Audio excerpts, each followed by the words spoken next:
عزیز دوستو، اللہ تعالیٰ نے انسانوں کو دنیا میں پیدا فرما کر بے شمار نعمتیں اللہ تعالیٰ نے انسانوں کو عطا فرمائی۔ ہر لمحہ، ہر آن، ہر گھڑی انسان اللہ کی نعمتوں کو استعمال کر رہا ہے۔ اللہ کی نعمتیں بے شمار ہیں، ان گنت ہیں، لا تعداد ہیں۔ قرآن میں اللہ تعالیٰ نے خود فرمایا وَإِن تَعُدُّوا نِعْمَةَ اللَّهِ لَا تُحْصُوهَا، کہ اگر تم اللہ کی نعمتوں کو، اللہ کے احسانات کو، اللہ کے انعامات کو اگر تم شمار کرنا چاہو، گننا چاہو، تو یہ تمہارے بس کی بات نہیں ہے، تم گن نہیں سکتے۔ بے شمار انگنت نعمتیں، ہر آدمی صبح اٹھنے سے لے کر رات کو سونے تک بیٹھ کر اگر غور کرے، سوچے کہ اللہ کی کتنی نعمتیں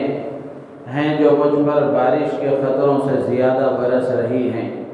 تو آدمی کو خود یہ بات سمجھ میں آ جائے گی کہ روزانہ بندہ اللہ کی بے شمار نعمتوں کو استعمال کر رہا ہے۔ ان ساری نعمتوں میں سب سے عظیم اور سب سے اہم نعمت جو اللہ نے بندوں کو عطا فرمائی ہے، ایمان والوں کو عطا فرمائی ہے، وہ ایمان کی نعمت ہے۔ ایمان اللہ تبارک و تعالیٰ کی نعمتوں میں سب سے بڑی اور سب سے عظیم نعمت ہے۔ تو اہل ایمان کو اللہ کا شکر ادا کرنا چاہیے، مسلمانوں کو اللہ کا شکر ادا کرنا چاہیے کہ اللہ تبارک و تعالیٰ نے ایسی عظیم الشان نعمت انہیں عطا فرمائی ہے۔ ایمان کی نعمت کا مل جانا یہ بڑی عظیم نعمت کا مل جانا ہے۔ کسی آدمی کو دنیا کے ظاہری اسباب، عیش و آرام کے ظاہری وسائل اور ظاہری اسباب اگر نہ بھی ملے، کچھ نہ ملے، اگر ایمان اس کو حاصل ہے تو پھر یہ اس کے لیے بڑی سعادت اور خوش نصیبی کی بات ہے کہ اللہ تبارک و تعالیٰ نے اس کو اتنی بڑی نعمت عطا فرمائی ہے۔ اگر سب کچھ ہونے کے باوجود، دنیا جہاں کی ساری نعمتیں ہونے کے باوجود اگر ایمان اسے حاصل نہیں، ایمان جیسی عظیم الشان نعمت اگر اسے نہیں ملی ہے تو یہ بڑا بد نصیب انسان ہے۔ اس سے بڑا بد نصیب انسان وہ ہے جس کو اللہ تبارک و تعالیٰ نے ایمان کی دولت عطا فرمائی تھی، اللہ نے ایمان کی دولت اسے دی تھی، لیکن وہ ایمان کی دولت کی ناقدری کرتے ہوئے وہ ایمان سے پھر مرتد ہو جائے، ایمان سے نکل جائے، اسلام کو چھوڑ کر دین اسلام سے باہر ہو جائے، اس سے بڑا بد نصیب کوئی انسان نہیں۔ خطبے میں جو آیت میں نے پڑھی اس میں اللہ تبارک و تعالی ایمان والوں سے خطاب کر کے اسی بات کی طرف اشارہ فرماتے ہیں، یا ایھا الذین آمنوا من یرتد منکم عن دینہ فسوف یأتی اللہ بقوم یحبهم ویحبونہ، کہ اے ایمان والو، من یرتد منکم عن دینہ، کہ تم میں سے جو کوئی اپنے دین سے مرتد ہو جائے، دین کو چھوڑ کر کوئی اور دین اختیار کر لے، ارتداد کا شکار ہو جائے، اللہ تعالیٰ فرماتے ہیں تمہارے ایمان کی، تمہارے دین کی، تمہارے اعمال کی مجھے کوئی ضرورت نہیں ہے، میں اس کا محتاج نہیں ہوں۔ اللہ فرماتے ہیں فَسَوْفَ يَأْتِ اللَّهُ بِقَوْمٍ، اللہ تعالیٰ تمہاری جگہ پر ایسے لوگوں کو لائیں گے جن کی صفات اللہ تعالیٰ نے آگے بیان فرمائی ہے۔ ایک اور جگہ اللہ تعالیٰ نے سورہ محمد میں 26ویں پارے کی آخری آیت میں اللہ تعالیٰ فرماتے ہیں وَإِن تَتَوَلَّوْا يَسْتَبْدِلْ قَوْمًا غَيْرَكُمْ ثُمَّ لَا يَكُونُوا أمثالكم کہ اگر تم دین سے پھر جاؤ گے، دین کو چھوڑ دو گے، اللہ تعالیٰ تمہاری جگہ میں ایسے لوگوں کو لائیں گے تو تمہارے جیسے نہیں ہوں گے، جو تمہاری طرح نہیں ہوں گے۔ تو میرے عزیز و دوست و بزرگوں، ایمان کا مل جانا یہ بڑی نعمت ہے، ایمان کا نہ ملنا یہ بڑے خسارے کی بات ہے، نقصان کی بات ہے۔ اور اس سے بڑے خسارے کی بات یہ ہے کہ اللہ تبارک و تعالی نے ایمان دے رکھا تھا، ایمان کی نعمت عطا فرمائی تھی، بندہ اس کی ناقدری کرتے ہوئے ایمان کو چھوڑ کر مرتد ہو جائے، یہ اس کے لیے اور زیادہ خسارے کی بات ہے۔ بہت بڑے فقیہ گزرے ہیں، علامہ ابن نجیم مصری رحمۃ اللہ علیہ، فتاوی میں ان کی بڑی اہم کتاب ہے البحر الرائق، بڑی معتبر مضبوط کتاب ہے۔ تو علامہ ابن نجیم مصری رحمۃ اللہ علیہ فرماتے ہیں کہ پیدائشی طور پر اگر آدمی کافر ہے تو یہ اس کے لیے خسارے کی بات تو ہے ہی، لیکن پیدائشی طور پر کافر ہونا یہ اس سے بڑے خسارے کی بات یہ ہے کہ آدمی ایمان کے بعد پھر دوبارہ مرتد ہو جائے۔ ایمان کے بعد مرتد ہو جانا، ایمان اور اسلام کو چھوڑ دینا، یہ پیدائشی طور پر کفر سے زیادہ خطرناک ہے۔ تو میرے عزیز و دوست و بزرگوں، یہ باتیں اس لیے اس وقت عرض کی جا رہی ہیں کہ جس دور سے ہم گزر رہے ہیں، آج ہم دیکھ رہے ہیں کہ فتنے بارش کے قطروں سے زیادہ برس رہے ہیں، اور ان میں سب سے بڑا فتنہ جو اس وقت عروج پر ہے وہ ارتداد کا فتنہ ہے، ارتداد کا فتنہ ہے، دین کو چھوڑ دینے اور دین سے مرتد ہو جانے کا فتنہ یہ عروج پر ہے۔ اور یہ کوئی نئی بات نہیں ہے، اللہ کے نبی علیہ السلام نے آج سے 1400 سال پہلے اللہ کے نبی نے بیان فرمایا تھا کہ قیامت کے قریب حالات ایسے پیدا ہوں گے اور بارش کے قطروں سے زیادہ فتنوں کی برسات ہوگی، اور اس وقت میں سب سے بڑا فتنہ ارتداد کا فتنہ ہوگا۔ اور اللہ کے نبی علیہ السلام نے فرمایا کہ زمانہ ایسا آئے گا کہ صبح میں آدمی ایمان والا ہوگا، شام ہوتے ہوتے اس کے لیے ایمان کا بچانا مشکل ہو جائے گا۔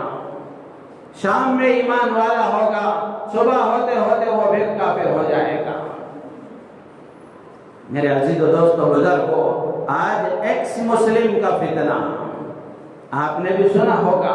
یوٹیوب پر اس کے کئی چینلز ہیں، اور بہت سارے ایسے لوگ جو اپنے آپ کو ظاہر یہ کرتے ہیں، خدا جانے حقیقت کیا ہے، کہ وہ پہلے مسلمان تھے، اب انہوں نے اسلام کو چھوڑ دیا، اور اسلام کو چھوڑنے کی وجوہات وہ بیان کرتے ہیں کہ ہمیں اسلام میں یہ خامی نظر آئی، جس کی وجہ سے ہم پہلے مسلمان تھے، ہم نے اسلام کو چھوڑ دیا، تو اب ہم ایکس مسلم ہیں، یہ بھی ایک طبقہ ہو گیا ہے۔ تو میرے عزیز و دوست و بزرگوں، ارتداد کا فتنہ یہ عروج پر ہے۔ اللہ فرماتے ہیں کہ تم میں سے جو کوئی اپنے دین سے مرتد ہو جائے تو تمہارے ارتداد کی وجہ سے اللہ کی ذات میں یا پھر اللہ تبارک و تعالیٰ کی شان میں کوئی فرق پڑنے والا نہیں۔ اللہ فرماتے ہیں کہ تمہاری جگہ اللہ تعالیٰ ایسے لوگوں کو لائیں گے جو تمہاری طرح نہیں ہوں گے۔ ایک طرف ارتداد کا فتنہ عروج پر ہے، اور اگر دنیا کا جائزہ لیا جائے، دنیا کے ملکوں کے حالات معلوم کیے جائیں، تو لاکھوں لوگوں کی شکل میں، ہزاروں کی شکل میں لوگ اسلام کی طرف قریب آتے جا رہے ہیں۔ تو میرے عزیز و دوست و بزرگوں، اس وقت میں جو باتیں عرض کرنی ہے وہ اسی سے متعلق ہیں کہ ارتداد کا فتنہ اس وقت ہمارے ملک میں اور پوری دنیا میں عروج پر ہے۔ ارتداد کسے کہتے ہیں؟ ارتداد یہ ایک عربی زبان کا لفظ ہے۔ ارتداد کا معنی لغت میں اور ڈکشنری میں پھر جانا، واپس ہو جانا، اور شریعت کی اصطلاح میں ارتداد کہتے ہیں کہ پہلے ایمان والا تھا، پھر اس کے بعد میں ایمان سے پھر کر وہ دوسرا کوئی مذہب اختیار کر لے اور ایمان سے مرتد ہو جائے تو اس کو ارتداد کہتے ہیں۔ ارتداد کی دو شکلیں ہیں، ارتداد کی دو شکلیں ہیں۔ ایک شکل تو یہ ہے کہ آدمی صاف طور پر واضح انداز میں کوئی دوسرا مذہب اختیار کر لے، یہودی ہو جائے، عیسائی ہو جائے، قادیانی ہو جائے، ہندو ہو جائے یا کوئی اور مذہب اختیار کر لے، صاف طریقے سے وہ مذہب کو تبدیل کر لے۔ ایک طریقہ ارتداد کا یہ ہے۔ دوسرا طریقہ ارتداد کا، دوسری شکل ارتداد کی یہ ہے کہ آدمی صاف طریقے سے مذہب کی تبدیلی کی بات تو نہ کرے، توحید کا انکار نہ کرے، رسالت کا انکار نہ کرے، بلکہ اس کے کچھ اعمال، اس کے کچھ اقوال، اس کی کچھ حرکتیں قرآن و حدیث کے خلاف، اس کے کچھ عقائد قرآن و حدیث کے خلاف ہیں، تو یہ بھی ارتداد کی ایک شکل ہے۔ ایک آدمی ہے، پہلے مسلمان تھا، اس نے اللہ کی وحدانیت کا انکار کر دیا، رسول اللہ کی رسالت کا انکار کر دیا، قرآن کا انکار کر دیا، جنت اور جہنم کا انکار کر دیا، قیامت کا انکار کر دیا، اللہ کی کتابوں کا انکار کر دیا، فرشتوں کا انکار کر دیا، پیغمبروں کا انکار کر دیا اور تقدیر کا انکار کر دیا، تو یہ آدمی واضح انداز سے اسلام سے نکل جاتا ہے۔ اور دوسری شکل یہ ہے کہ آدمی صاف طریقے سے توحید و رسالت کا تو انکار نہ کرے، بلکہ اس کے کچھ عقائد ایسے ہوں، اس کے کچھ اعمال ایسے ہوں، اس کی کچھ باتیں اور اقوال ایسے ہوں جن کی وجہ سے وہ ایمان اور اسلام سے نکل جاتا ہے۔ تو یہ ارتداد کی دونوں شکلیں آج عروج پر ہیں۔ تو اس سے معلوم ہوا کہ جو مسلمان جس کو اللہ نے ایمان عطا فرمایا ہے، ایمان والا بنایا ہے، تو ایمان پر مرنا یہ اس کے لیے کوئی موت کی گارنٹی نہیں ہے، بلکہ اس کو اپنے ایمان کے بارے میں متفکر رہنا چاہیے، اپنے ایمان کی حفاظت کی کوشش کرنا چاہیے۔ حضرت حسن بصری رحمۃ اللہ علیہ بہت بڑے بزرگ گزرے ہیں، تابعی گزرے ہیں، وہ فرماتے ہیں کہ جو سچا ایمان والا ہوگا وہ اپنے ایمان کے بارے میں فکر مند ہوگا، وہ اپنے ایمان کے بارے میں فکر مند ہوگا، اس کو اپنے ایمان کی فکر ہوگی، ایمان کی حفاظت کی فکر ہوگی، ایمان کو بڑھانے بچانے اس کی ترقی کی فکر ہوگی۔ اور جو منافق ہوگا اسے اپنے ایمان کے بارے میں اطمینان ہوگا کہ میں تو مسلمان ہوں، خاندانی مسلمان ہوں، باپ دادا مسلمان ہیں، میں تو مسلمان ہوں، مروں گا ایمان پر، جنت تو میرے لیے گویا بک ہے۔ کتنی بڑی بات ہے۔ جو ایمان والا ہوگا وہ اپنے ایمان کے بارے میں متفکر ہوگا، اور جو منافق ہوگا وہ اپنے ایمان کے بارے میں مطمئن ہوگا۔ میرے عزیز و دوست و بزرگوں، اس جملے کو سامنے رکھ کر ہم میں سے ہر ایک کو اپنی ذات کا جائزہ لینا چاہیے، اپنے بارے میں، اپنے بیوی بچوں کے بارے میں، اپنے گھرانے خاندان قبیلوں کے بارے میں اور مسلمان معاشرے کے بارے میں جائزہ لینا چاہیے کہ آج مسلمانوں کی کیا صورتحال ہے،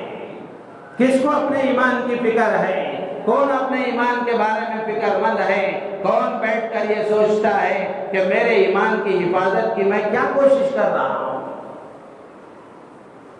اللہ کے رسول علیہ السلام نے آدمی کے خاتمے کے سلسلے میں، آدمی کے خاتمے اور موت کے سلسلے میں اللہ کے نبی علیہ السلام نے فرمایا کہ آدمی کے خاتمے کی 4 شکلیں ہیں۔ ایک شکل یہ ہے کہ آدمی ایمان کے ماحول میں، ایمان کی حالت میں پیدا ہوا اور ایمان کی حالت میں اس کو موت آئی۔ دوسری شکل یہ ہے کہ آدمی کفر کی حالت میں پیدا ہوا اور کفر کی حالت میں ہی مر گیا۔ تیسری حالت یہ ہے کہ آدمی ایمان کی حالت میں، ایمان کے ماحول میں پیدا ہوا، اللہ ہم سب کی حفاظت فرمائے، موت کفر پر آئی، اسی کو ارتداد کہتے ہیں۔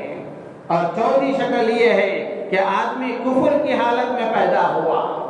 کافرانہ ماحول میں پیدا ہوا، لیکن اللہ تبارک و تعالی نے اس کو ایمان عطا فرمایا تو آخری وقت میں اس کو ایمان کی توفیق ہو گئی اور وہ ایمان پر مرا۔ تو یہ خاتمے کے اعتبار سے لوگوں کی اور آدمیوں کی 4 شکلیں ہیں۔ اللہ کے نبی علیہ السلام نے اس کو وضاحت سے بیان فرمایا۔ اسی لیے اللہ والوں کی زندگیوں کے بارے میں ہم نے پڑھا ہے، لکھا ہے کتابوں میں۔ گجرات کی سرزمین کے بزرگ تھے حضرت مولانا مفتی عبدالرحیم صاحب لاجپوری رحمۃ اللہ علیہ۔ ان کے نواسے نے اپنی کتاب میں لکھا ہے کہ میرے نانا کا یہ معمول تھا کہ لوگ جب بھی ملاقات کے لیے آتے تو حضرت ملاقات کے بعد ان سے یہ کہتے تھے کہ میرے حسن خاتمہ کے لیے دعا کرنا، میرے حسن خاتمہ کے لیے دعا کرنا، ایمان پر موت آ جائے اس کے لیے دعا کرنا۔ اس لیے کہ ایمان کا مل جانا یہ بڑی بات نہیں ہے، بلکہ ایمان کے ساتھ مومن بن کر دنیا سے جانا یہ بڑی بات ہے، یہ بڑی بات ہے۔ اسی لیے اللہ والوں کی زندگیوں کو ہم دیکھیں گے کہ وہ اپنے ایمان کے بارے میں بہت متفکر تھے، اور کوئی ضروری نہیں ہے کہ جو مسلمان ہے وہ اس ایمان پر ہی مرے گا، بلکہ جس کو اپنے ایمان کے بارے میں فکر ہوگی اور جو اپنے ایمان کی حفاظت کے بارے میں متفکر ہوگا اور ایمان کی ترقی کی کوششیں کرتا رہے گا اور ایمانی اعمال میں اپنے آپ کو لگائے رکھے گا، ایمانی صفات کے ساتھ زندگی گزارے گا، اسی کی موت ایمان پر آئے گی۔ اور ایسے واقعات بھی کتابوں میں لکھے ہیں، بھرے پڑے ہیں کہ کفر کی حالت میں پیدا ہوا، کافرانہ ماحول میں اس کی زندگی گزری، لیکن اللہ نے آخر میں اس پر کرم فرمایا، اس کو ایمان کی توفیق ہو گئی، دنیا میں کسی کو اس کا پتہ نہیں چلا۔ بانی دارالعلوم دیوبند حضرت مولانا قاسم صاحب نانوتوی رحمۃ اللہ علیہ کے سلسلے میں لکھا ہے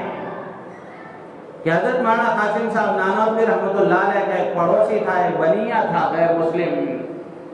اس کا انتقال ہو گیا تو حضرت مولانا قاسم صاحب نانوتوی رحمۃ اللہ علیہ نے خواب میں دیکھا کہ وہ جنت میں ٹہل رہا ہے۔ تو حضرت نانوتوی رحمۃ اللہ علیہ نے اس سے پوچھا کہ لال جی تم یہاں کیسے؟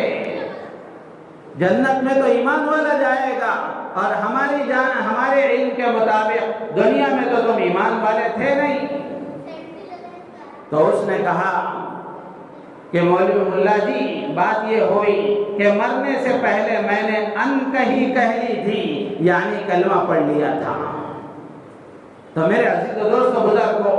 ایمان پر خاتمہ ہو جائے یہ بہت بڑی بات ہے۔ تو اپنے ایمان کے بارے میں متفکر رہنا، اپنے ایمان کی حفاظت کی کوششیں کرنا، اپنے بیوی بچوں کے ایمان کی فکر کرنا اور ان کے ایمان کی حفاظت کی کوششیں کرنا اس وقت کا سب سے بڑا چیلنج ہے۔ اور ایمان کی حفاظت، ایمان پر خاتمہ یہ کوئی کھیل تماشا نہیں ہے، بلکہ اگر قرآن کا مطالعہ کیا جائے، احادیث کا مطالعہ کیا جائے، اللہ کے برگزیدہ بندے حضرات انبیاء کرام علیہ السلام جن کے بارے میں یہ طے ہے کہ اللہ تبارک و تعالی انہیں ایمان پر ہی خاتمہ پر عطا فرمائیں گے، اس لیے کہ کسی بندے کے بارے میں یہ گارنٹی نہیں ہے کہ وہ ایمان پر ہی مرے گا۔ البتہ انبیاء کرام علیہ السلام کے بارے میں یہ طے ہے کہ ایمان پر ہی ان کا خاتمہ ہوگا، لیکن اس کے باوجود حضرات انبیاء کرام علیہ السلام کی زندگیوں کو ہم دیکھیں گے، قرآن میں نبیوں کے واقعات بیان کیے گئے، نبیوں کے حالات بیان کیے گئے، ان میں اگر ہم دیکھیں گے کہ حضرات انبیاء کرام علیہ السلام کو باوجود ایمان پر خاتمے کے یقین کے اپنے ایمان کے بارے میں کتنا ڈر تھا۔ حضرت ابراہیم علیہ السلام کتنے جلیل القدر پیغمبر ہیں، خود بھی نبی، بیٹے نبی، پوتے نبی، پڑپوتے نبی، اتنا اونچا خاندان ہونے کے باوجود حضرت ابراہیم علیہ السلام کی دعائیں اللہ نے قرآن میں نقل فرمائی ہیں۔ حضرت ابراہیم علیہ السلام اللہ کی بارگاہ میں دعا کرتے ہیں، وَجُنُبْنِي وَبَنِيَّ أَن نَّعْبُدَ الْأَصْنَامَ، کہ پروردگار عالم میری اور میری اولاد کی بتوں کی پرستی سے حفاظت فرما۔ کون دعا کر رہے ہیں؟ نبی دعا کر رہے ہیں جن کے بارے میں تصور بھی نہیں کیا جا سکتا، لیکن دعا کر رہے ہیں کہ اللہ مجھے بھی بچا لے، میری اولاد کو بھی بچا لے بتوں کی پرستش سے۔ میرے عزیز و دوستو بزرگو، ہم میں سے ہر ایک سوچے آج ہم کتنی دعائیں مانگتے ہیں، اپنے لیے مانگتے ہیں، اپنے بچوں کے لیے دعائیں مانگتے ہیں، لیکن کیا حسن خاتمہ کے لیے، اپنے ایمان کے لیے، اپنے بیوی بچوں کے ایمان کے لیے، اس کی حفاظت کے لیے ہم اللہ سے کتنی دعائیں مانگتے ہیں؟ حضرت یعقوب علیہ السلام، حضرت ابراہیم علیہ السلام کے پوتے، ان کے بارے میں قرآن بیان کرتا ہے، ام کنتم شہداء اذ حضر یعقوب الموت اذ قال لبنیہ ما تعبدون من بعدی۔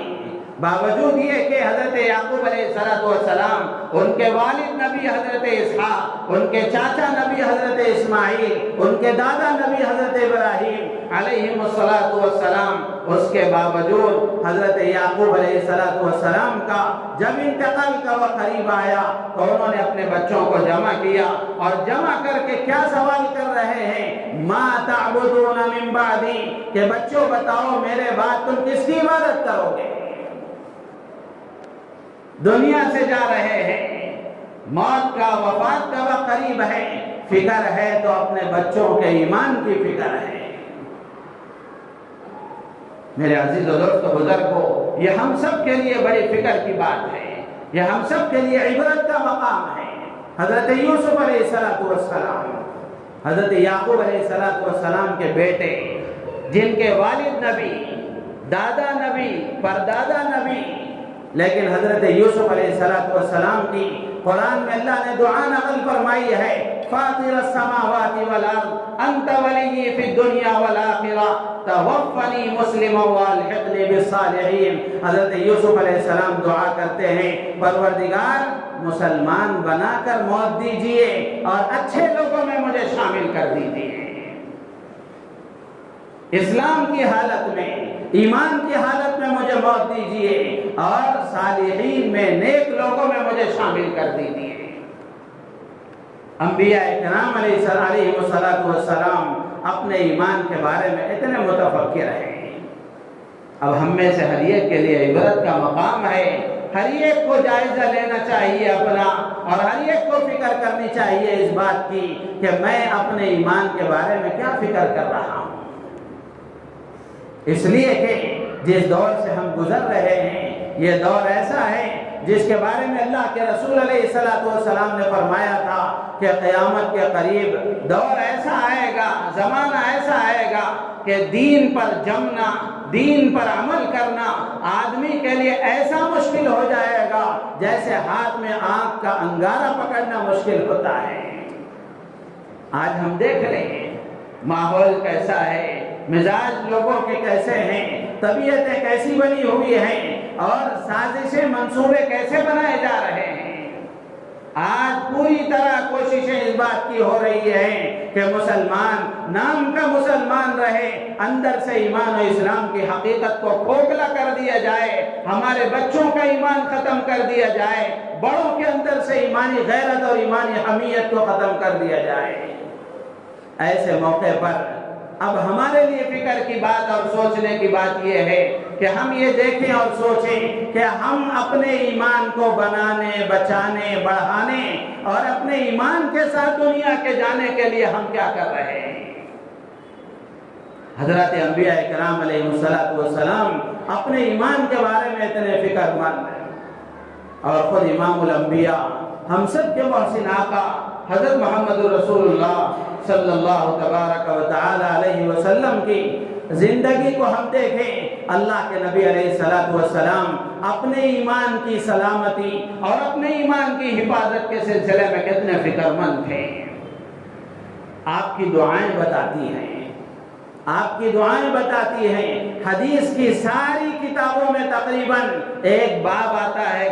باب الادعیہ یا کتاب الادعیہ، دعاؤں کا بیان۔ اللہ کے نبی علیہ السلام کی دعائیں بھی معجزہ ہیں، اللہ کے نبی علیہ السلام نے دعاؤں میں وہ سب کچھ مانگا ہے جو ایک عام آدمی کے دل و دماغ اور ذہن میں آ ہی نہیں سکتا تھا۔ اللہ کے نبی علیہ السلام نے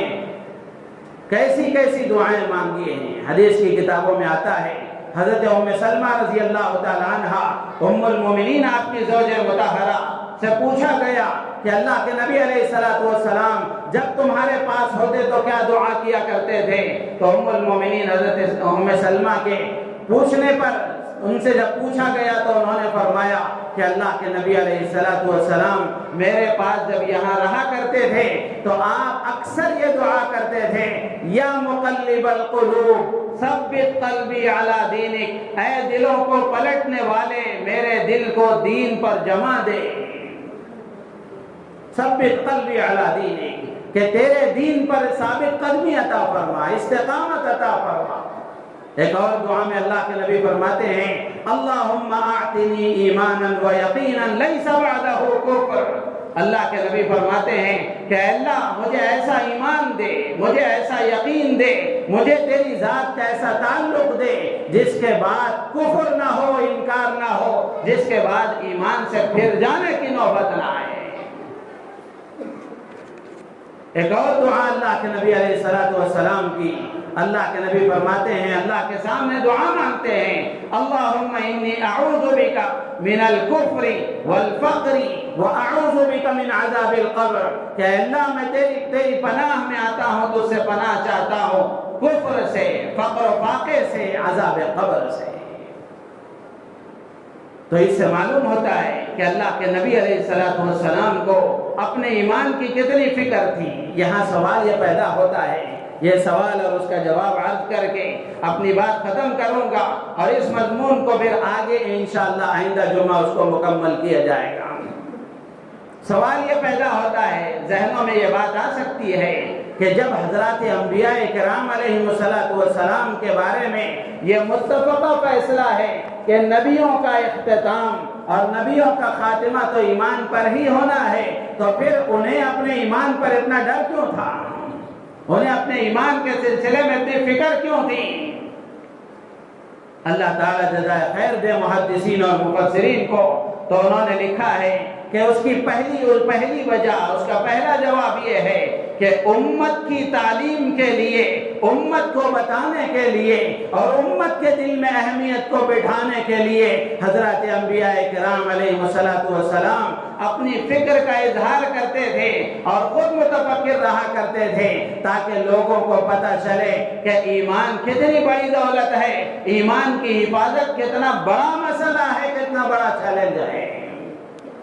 اور دوسری وجہ علماء نے لکھی ہے کہ حضرات انبیاء کرام علیہ السلام اپنے ایمان کے بارے میں کیوں فکر مند رہا کرتے تھے؟ وہ اس لیے کہ اپنے بارے میں تو انہیں یقین تھا، لیکن اپنے اہل و عیال اور امت کے بارے میں تو یہ یقینی بات نہیں تھی کہ ان کا خاتمہ ایمان پر ہوگا، تو وہ خود بھی اپنی فکر کرتے تھے۔ وہ اس لیے تاکہ اپنے اہل و عیال کا ایمان بچے، ان کو اپنے ایمان کی حفاظت کی فکر پیدا ہو اور امت کے ایمان کی حفاظت ہو سکے، اس لیے حضرات انبیاء کرام علیہ السلام اپنے ایمان کے بارے میں فکر مند رہا کرتے تھے۔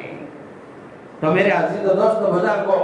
آج جس دور سے ہم گزر رہے ہیں، اس دور میں ارتداد کا فتنہ جو عروج پر ہے، اس کے لیے ہم میں سے ہر ایک کو یہ طے کرنا ہے اور ہم میں سے ہر ایک کو اس بات کا عہد کرنا ہے اور ہم میں سے ہر ایک کو اس بات کا لائحہ عمل بنانا ہے، منصوبہ بنانا ہے کہ میں اپنے ایمان کی حفاظت کروں، میرے بیوی بچوں کا ایمان بچے، اور اللہ توفیق دے میں کوشش کروں، محنت کروں، جس کی وجہ سے میرے خاندان قبیلے کے افراد، میرے پڑوسی، اللہ کے ایک ایک بندے کا ایمان بچے اور اللہ کا ہر بندہ اللہ سے جڑ جائے۔ اس کے لیے میں اپنی ذات سے کیا کر سکتا ہوں؟ ہر آدمی کے لیے فکر کا مقام ہے۔ حضرت انبیاء کے واقعات، جیسے میں نے عرض کیے کہ انبیاء کرام علیہ السلام کتنے فکر مند رہا کرتے تھے۔ حضرات صحابہ کے واقعات ہیں، تابعین کے واقعات ہیں، اگلے جمعہ عرض کیے جائیں گے۔ اللہ تعالیٰ سے دعا ہے اللہ تعالی ہم سب کو ان باتوں پر عمل کی توفیق عطا فرمائے اور اپنے ایمان کے سلسلے میں فکر مند رہنے کی اور اس کی حفاظت کی شکلیں اختیار کرنے کی اللہ تعالیٰ مجھے آپ کو پوری امت کو توفیق عطا فرمائے. آمین. وآخر دعوانا ان الحمدللہ.